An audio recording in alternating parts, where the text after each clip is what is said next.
बिस्मिल्लाहिर्रहमानिर्रहीम। अस्सलाम वालेकुम। आप देख रहे हैं हालात। मैं हुसैन चौधरी। आज सुप्रीम कोर्ट में एक बड़ा काम पड़ गया है।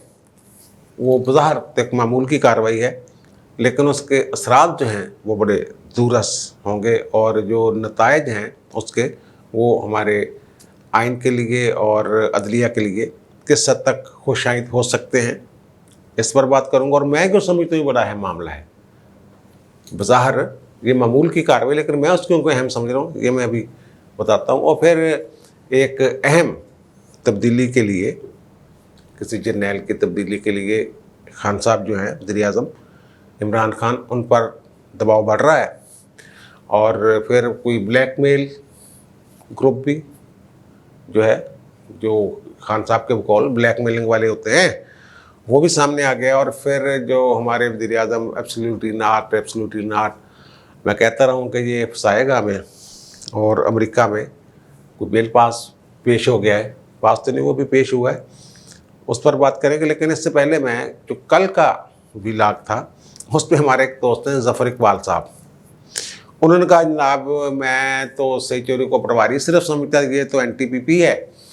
और एक मुबशिर साहब हैं, उन्होंने कहा जनाब मलक क़य्यूम का जिक्र ही नहीं किया, जजों का जिक्र किया, कैसे मैनेज करते हैं जजों को।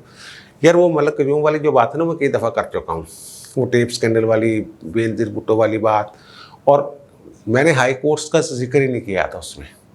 मैंने जजों को मैनेज करने का दीगर जो तरीके हैं, जो लोअर कोर्ट के अरसाब अदालत के और इंसदाद मंशियात की अदालत के जज, इंतज़ामी अदालतों के जज, उस हवाले से बात की थी। और ज़फ़र इकबाल साहब जो समझे NTPP, मैं पूरी दयानतदारी से, ईमानदारी के साथ जो मुझे सही नज़र आता है, जो सही समझता हूँ, वो मैं बयान कर देता हूँ। पूरी बात सुनी नहीं, वैसे चढ़ाई कर दी ज़फ़र इकबाल साहब ने। वो भाई जी, मैंने इमरान खान के हवाले से कहा था कि उसका पता कुछ नहीं होता, वो रात को जब सोता है तो कुछ और कह के सोता है, जब सुबह उठता है तो उसका ब्रेन वाश हो चुका होता है, साफ़ हो चुका होता है, स्लेट की तरह उसका दिमाग है, कोई लिख देता है उस पर, कोई मिटा देता है। ये मैंने बात की थी। इशारे इशूरे की बात मैंने ज़रूर की थी कि पीपल्स पार्टी को मे भी कहीं से इशारा हुआ हो। तो ये बातें तो आम हो रही हैं। ये खुद यार सही बात बताऊं ज़फ़र साहब, ये पीपल्स पार्टी के अपने जो लीडरान हैं ना, वो भी ये बातें कर रहे हैं कि हमारा बड़ा अहम किरदार होगा अगली हुकूमत में, बल्कि हमारा नुमायाँ सबसे बड़ा किरदार हमारा ही होगा वफाक में और जहाँ भी, वो कह रहे हैं। तो ये मैंने अपनी तरफ से बात नहीं की थी। और दूसरी एक छोटी सी वजाहत कर दूँ मैं इसमें कि पिछले व्लॉग में मैंने वो बताया था ना जजों को कैसे मैनेज करते हैं। और 28 अगस्त 2019 के अचानक जो खसूसी अदालत के जज थे, इंसदाद मंशियात वाली बेल बस लग रहा था कि अभी लेंगे राना सनाउल्लाह की मंशियात केस में मसूद अरशद, और अचानक उन्हें काम से हटा दिया गया था। और उससे पहले जो फ़रोग़ नसीम साहब हैं, उनकी कश्मीर हाउस में उस वक्त के चीफ जस्टिस सरदार शमीम खान साहब से, मोहम्मद शमीम खान साहब से मुलाकात हुई थी। और वहाँ उन्होंने कहा था कि जनाब मेरे पास कुछ टिपे शिपे हैं, इस तरह की बात की थी। और एहतसाब अदालत के भी जो जजेज़ हैं, कोर्ट नंबर 1 के मलिक मुश्ताक इलाही थे, और कोर्ट नंबर 5 के नईम अरशद साहब थे, और फिर जो इंतज़ामी जज थे सीनियर मोस्ट चौधरी अमीर मोहम्मद ख़ान, वो उनका भी कबल अज़ वक्त ट्रांसफ़र कर दिया गया था। तो वो टिप्पो शिप्पों वाली बात से तासर ये गया, कुछ लोगों को ये तासर मिला। और मुझे उन्होंने फ़ोन पे कहा कि शायद उनकी कोई उस तरह की ऑडियो वीडियो है जिस तरह की वो वहाँ, ये मैं क्लियर कर दूँ, फ़रोग़ नसीम साहब ने दरोगोई से काम लिया था, इसीलिए तो उन्हें कुछ फ़रोग़ नसीम जिस तरह नाम भी उनके पड़े हुए, तो वो बता ही नहीं सके थे कि क्या मामला है। वो तो चीफ जस्टिस बड़े कमज़ोर से थे ना, रिटायरमेंट के करीब थे। रिटायरमेंट के करीब जब चीफ जस्टिस होता है उसे नज़र आता है कि शायद मैं सुप्रीम कोर्ट चले जाऊँ, कहीं और मेरा अल्लाह ने कोई दाना पानी लिखा होता वहाँ निकल जाऊँगा। वो तो कमज़ोर, वरना वो तो उसी वक्त क्लियर हो गई थी बात कि जो सीनियर मोस्ट जज थे अमीर मोहम्मद ख़ान, जो इंतज़ामी जज भी थे, 10 माह तक उनकी फ़ाइल रोकी रखी थी। वो इसलिए रोकी रखी थी कि वो एक अपराइट आदमी थे, इनको खतरा था ये इंसाफ करेगा। उनको चाहिए थे ऐसे जज जो उनकी मर्ज़ी से, जो शापर में जजमेंट्स आएँ और वो अनाउंस कर दें। ये उनके बारे में तो वो कुछ बता ही नहीं सके थे कि ऑडियो वीडियो है। पीछे रह गए मलिक मुश्ताक इलाही साहब, और नईम अरशद साहब अल्लाह करी कि रहमत करे, उनकी ट्रांसफ़र के बाद वो हादसे में इस्लामाबाद के रास्ते में कहीं उनका वो एक्सीडेंट हो गया था और वो अल्लाह को प्यारे हो चुके हैं। और फिर मलिक मुश्ताक अलाई कि जनाब इन्होंने 2002 में नून लीग के टिकट पे इलेक्शन लड़ा था। वो कोई उनकी जज होने के बाद की कोई नहीं, कहीं कोई मजमे में बैठ के अपने पुरानी बातें, वो ज़ाहिर पीपल्स पार्टी के उस वक्त टिकट होल्डर थे, उन्हें पीपल्स पार्टी की बातें करनी थी। और नईम अरशद साहब का कसूर इतना था बेचारों का कि वो मरियम का जो पहला रिमांड हुआ था उनकी अदालत में, वो मरियम वाला केस उनके पास लग गया था, ये कहीं और लगवाना चाह रहे थे, ये उस जज के पास लगवाना चाह रहे थे जिन्होंने कहा था कि जनाब अमीर मोहम्मद खान मैंने केस ही कोई नहीं दिंदा। शिकायत कर दी थी आके, सीनियर पूनी जज जो थे उस वक्त मामून रशीद साहब, उनको ये सारे मैं वजाहत इसलिए करूँ कि टेप शेप उस तरह रखी नहीं थी। वो उसने झूठ बोला कि जनाब इनकी टेपें हैं, टेपें कुछ भी नहीं निकली थी। जिस अमीर मोहम्मद खान का तो कुछ भी नहीं निकला था। और सॉरी, जो सेशन जज थे अमीर मोहम्मद खान, उनके बाद उनका तो टेप शेप का भी चेक नहीं था, कोई बोला ही नहीं था कुछ उन्होंने। वो दूसरे दो के बारे में कहा, वो भी कुछ नहीं निकला, झूठ चेताली जो मैं कहता रहता हूँ। अच्छा, अब सुप्रीम कोर्ट वाले मामले पे ना मैं थोड़ी सी बात कर लूँ। ये एक तयशुदा अमर है कि देखना होता है कि जो कौन सी चीज़ बढ़ रही है, बेशक थोड़ी थोड़ी बढ़ रही हो, और कौन सी चीज़ कम हो रही है, बेशक थोड़ी थोड़ी, यानी गैर महसूस अंदाज में जो कुछ हो रहा होता है। आज सुप्रीम कोर्ट में एक केस था महकमा तालीम सिंध के में तकर्रियों के हवाले से, सो मोटो नोटिस था उस पर, और मिस्टर जस्टिस मकबूल बाकर की सरबराही में 3 रुकनी बेंच था। तो उस बेंच के एक रुकन थे जस्टिस याहिया आफरीदी। उन्होंने एक सवाल उठा दिया वहाँ कि सो मोटो यानी 184 सब आर्टिकल 3 उसके तहत यानी सुप्रीम कोर्ट का जो इख्तियार है वो कैसे इस्तेमाल होना है भाई जी, ये तो बताएं। उन्होंने ये सवाल उठाया है कि वो कहते हैं कि मेरे ख्याल में अवामी मुफाद और बुनियादी हकूक़ के हवाले से ही सो मोटो नोटिस चीफ जस्टिस को लेना चाहिए, इनकी अगर खिलाफ वर्जी तो लें, ठीक है। अब बेंच कैसे बनना है, देखें ना, वो जो काजी फाइज हिस्सा ने सो मोटो लिया था उसमें बेंच की तश्कील का चक्कर पड़ गया था, और उमरता बंदयाल साहब की सरबराही में एक नया बेंच बन गया था, और फिर अब एक और नया बेंच है। उन्होंने कहा कि जनाब बेंच कैसे तश्कील देना है, ये बहुत सारी चीज़ें हैं, ये भी तय होनी है, यही अफरीदी साहब, इसलिए मैं मुनासिब नहीं समझता कि इस बेंच में बैठूँ। ये एक ज़ाहिर मामूल की बात है कि जनाब उन्होंने माजरत कर ली कि मैंने इस केस को नहीं सुनना, क्योंकि सो मोटो के मतलब यास्को नोटिस जो है उसके बारे में मेरा ख़ास नज़रिया है। बज़ाहिर ये लग रहा है कि एक आम सी बात है, लेकिन ये आम सी बात नहीं है। ये सबसे पहले जो आवाज़ उठाई थी एक बंदा, वो कहते हैं ना कि मैं चला था पता नहीं 92 मंजिल अकेला, तो फिर साथ मिलते गए, काफिला बनता गया। सबसे पहले ये इशू जून 2018 में जस्टिस काजी फाइज ने उठाया था। शेख रशीद वाला केस था, शकील अवान की पिटीशन थी नाहल करने वाली उनकी। तो उस वक्त अजमत सईद साहब और सरदार तारक मसूद साहब जो थे, 3 रुकनी बेंच थे ना, काजी साहब भी इसमें शामिल थे, तो उन्होंने जो नहल की दरख्वास्त थी मुस्तरद कर दी थी। और काजी साहब ने वो नहल तो नहीं किया था उनको, लेकिन एक इख्तलाफी नोट दिया था कुछ 28 सफ़ात पर मुश्तमिल। उन्होंने भी यही नुक्ता उठाया था कि 184 सब आर्टिकल 3 यानी जिसके तहत रीजनल जुरिस्डिक्शन में काम करती है सुप्रीम कोर्ट, ये हकूक़ इंसानी की आइनी दरखास्तें वगैरह सुनती है, इसके दायरा कार का तयन होना चाहिए। अकेला बंदा वाद।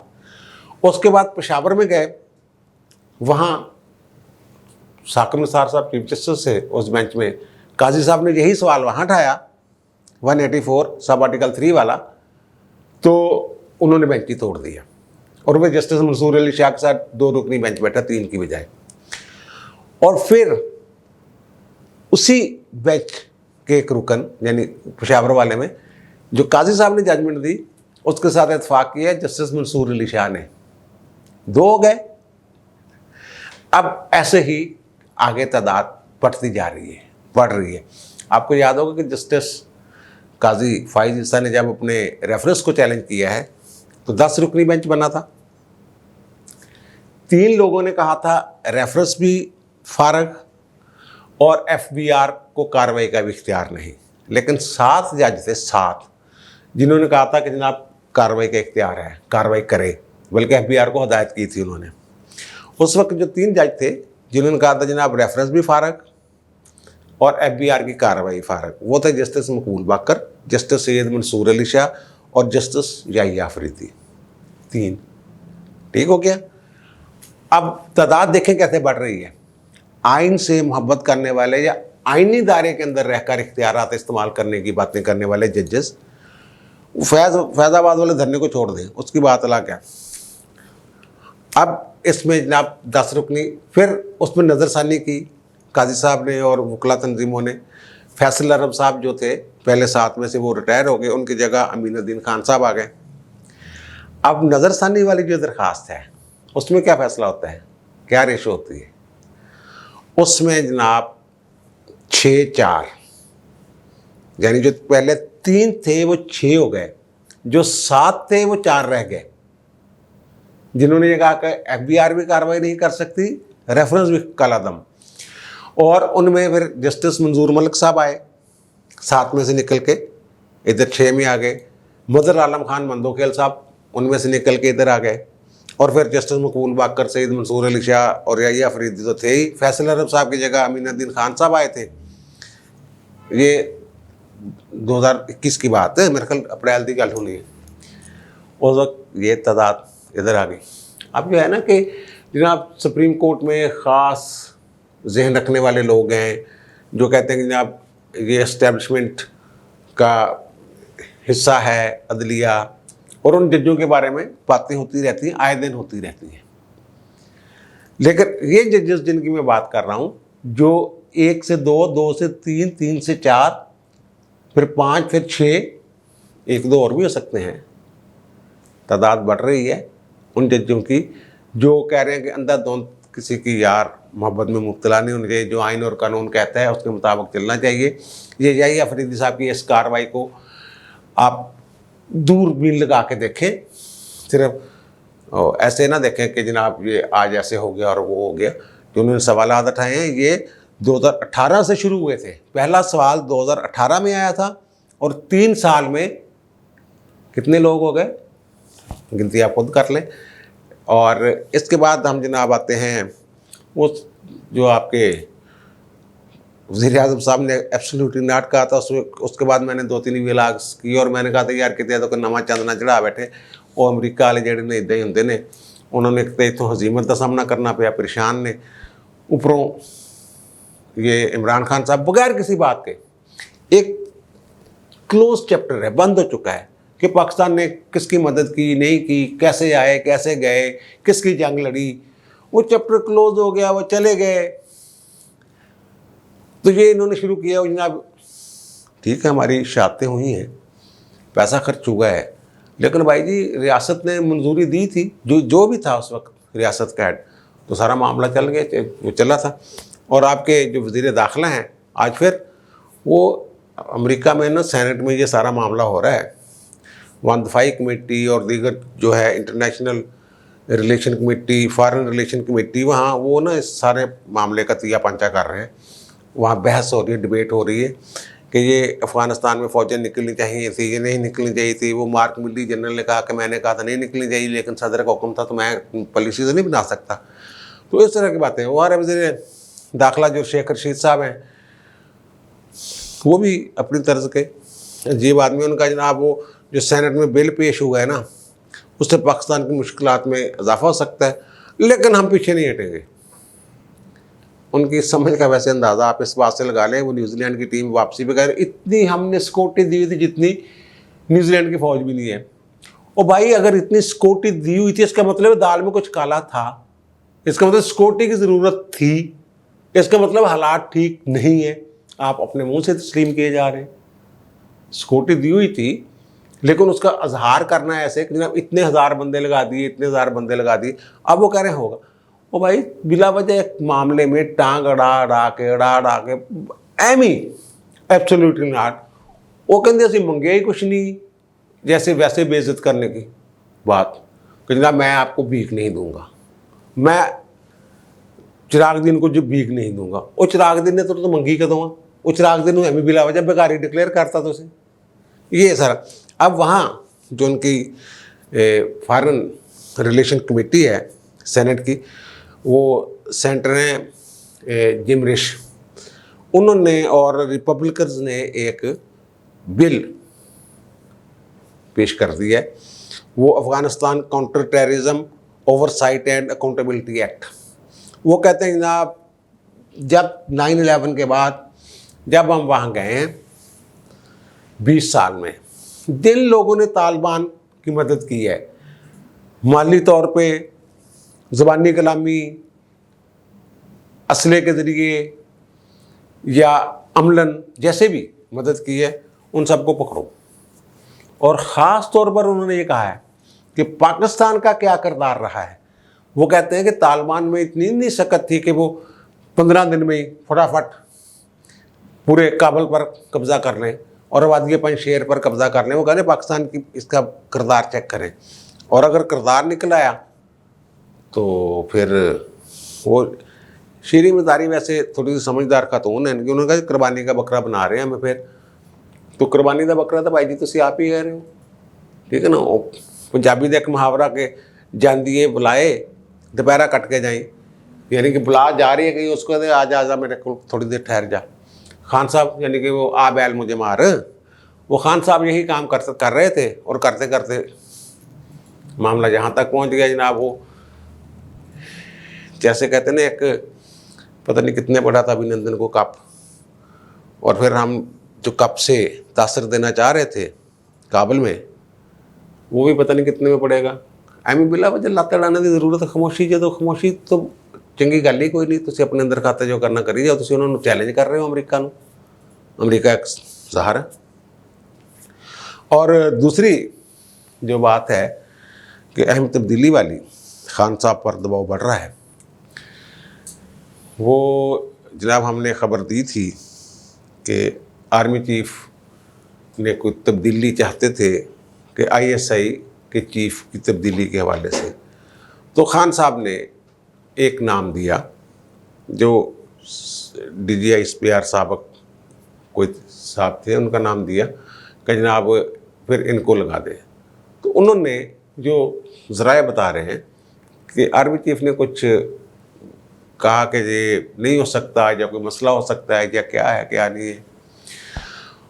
उसके बाद जनाब फिर वो आर्मी एक्ट में कहीं नहीं लिखा हुआ वैसे कि कोर कमान की हुई हो, लेकिन एक रवायत है कि कोर किसी को उन्होंने हेड किया हो, फिर आर्मी चीफ बन सकता है।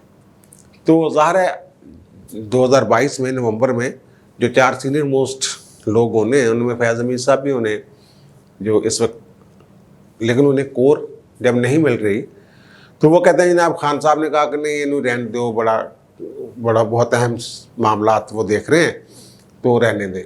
तो पता ये चला है कि जो जनरल साहब हैं फैज़ अमीर साहब, वो थोड़ा सा उन्होंने इस बात को कहीं जिक्र किया है कि यार ये तो मेरे मुस्तकबिल के पीछे पै गया, यानी अगर ज़ाहिर है मुझे कोर नहीं मिलेगी तो फिर तो कोई गड़बड़ होगी।